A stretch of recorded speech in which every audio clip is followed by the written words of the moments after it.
All right, ladies, this week I'm talking about menopause, and today I want to talk about sleep. How many of you calculated how many calories your sleep has? And did you know that your sleep might actually be making you fatter? In this video, I am going to tell you why, as perimenopausal, menopausal women, we are not getting the sleep that we used to. I'm going to tell you what's happening with your body when you don't get much sleep. And I'm also going to ask you to kind of flip your mind frame around the whole idea of sleep and kind of change your idea around sleep, different than what society has maybe told you throughout your life. Okay, let's get started. Now, sleep doesn't actually have calories, but the reason I said that is because sleep can have a huge impact on your body composition. So why as menopausal women or perimenopausal women, why aren't we getting the sleep that we used to? Well, it all goes back to progesterone. As we hit this age, progesterone falls, and that is our main calming, relaxation hormone that really gets us that good quality sleep. So that's why you may be noticing when you hit your mid-30s that your sleep quality is not the best. So what happens to our body when we don't get that quality sleep? Well, it's actually a huge stressor on our bodies. And as I mentioned in the video the other day, what happens when we're under stress? Well, our cortisol goes up, our glucose goes up, our insulin goes up, and we are pushed into a fat storage mode.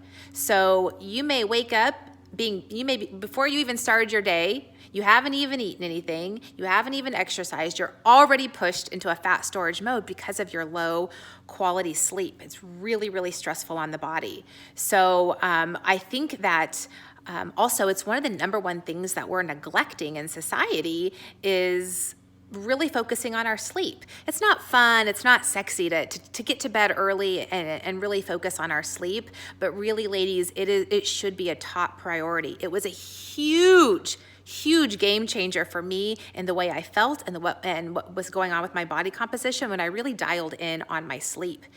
So what I want to ask you to do today to reframe your thinking around sleep is to really change what society has nailed in your brain all these years, that we need to burn the candle at both ends, and that we're most successful and we're most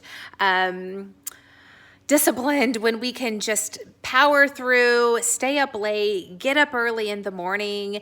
That is what defines success. And that's actually, we're going to reframe that, and we're actually going to think the opposite. We're going to think that what is going to give us the most power, the most drive, the ability to thrive, the ability to meet our goals is when we can get actually the most amount of sleep. So I'm going to challenge you to try to get to bed as early as possible, or to sleep in the morning as late as possible, whatever works best in your schedule, in order to feel and look optimal. So the other thing too is that when we don't get sleep, we tend to have cravings throughout the day. We have cravings for things that do not serve us. So when we get tired mid-afternoon, we want anything to make us feel better. So we typically will gravitate towards sugar, a sugary drink with caffeine, and we also, since we're sleep deprived, we don't have the willpower to say no to that stuff. So we kind of got a double whammy to gravitate towards those things that will even push us further into a fat storage mode than we already are, which is like the sugar and that kind of thing. So it really is important when you think about it on your body composition, on your health, when you can prioritize sleep. So tomorrow I'm going to talk about ways that we can really get good quality sleep as we kind of talk about our bedtime routine, what we're doing before bed, what we're putting in our bodies during the day, and some different things that you can do to really get that good quality sleep. So thank you for listening, and I will be back tomorrow to talk about those things.